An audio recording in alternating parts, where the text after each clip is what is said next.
محبت کا صحیح مفہوم۔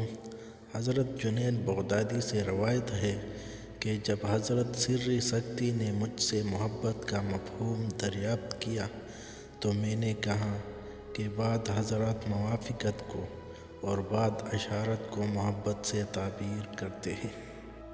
یہ سن کر آپ نے اپنے ہاتھ کی کھال کھینچ کر اوپر اٹھانا چاہا تو وہ اپنی جگہ چمٹی رہی۔ اس وقت آپ نے فرمایا کہ اگر میں یہ دعویٰ کروں صرف محبت ہی کی وجہ سے میری کھال خشک ہو گئی تو میں اپنے دعویٰ میں حق کی جانب ہوں گا۔ اور یہ فرماتے ہی بے ہوش ہو گئے، لیکن آپ کا روئی مبارک مہر درخشاں کی طرح دمک رہا تھا۔